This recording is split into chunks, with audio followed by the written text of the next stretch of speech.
राम कृष्ण हरी जय जय राम कृष्ण हरी राम कृष्ण हरी जय। एका साधारण व्यक्तीनं एका राजाच्या राणीचं धन चोरलं। जेव्हा हे राजाला कळालं तेव्हा त्या चोराला पकडतील की सोडून देतील? पकडतील, काहीतरी शिक्षा देतील, नाही की नाही? तसं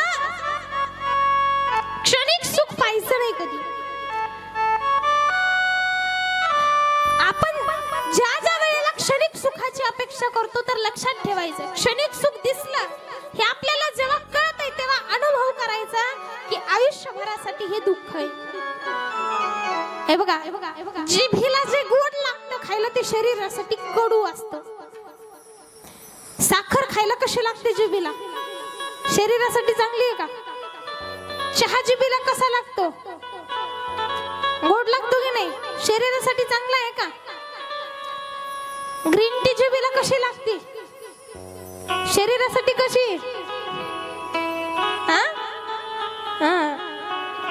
लिंबाचा पाला खायचा म्हटल्यावर कसा लागतो? जिभेला कसा आहे? शरीराला कसा आहे? शरीरासाठी जे चांगलं आहे ते जिभेसाठी कडू आहे। आपण शरीराचं पाहतो की जिभेचं? जिभेचं पाहतो, शरीराचं नाही पाहत आपण। हे बघा, जिभेचं काही नाही, तेवढी थाटात जगते। तुम्ही जर काला चुरून खातात का? भाजी पोळीचा काला चुरून खातात?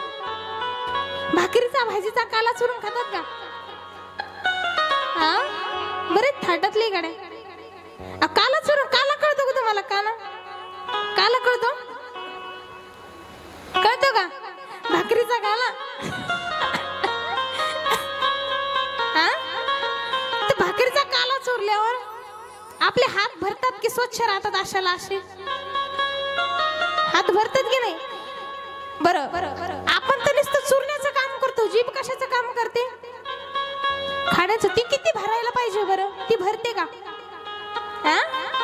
कशी थाटाच जगते? हातालाही म्हणायचं तू बी थाटाचं कशाला भरतो रे? होतं का असं?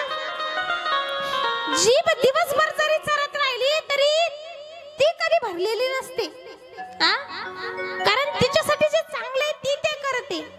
मन आपण सुद्धा जीभेचंच ऐकतो, कधीतरी शरीराचं ऐकायचं।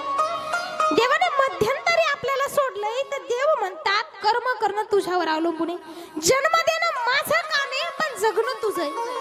आता जगावं कसं हे मी शिकू का? बरं, शिकवलंय गीतामध्ये, कालच सांगितलं मी। कोण कोण गीता वाचणार इथून पुढे? कोणीच नाही?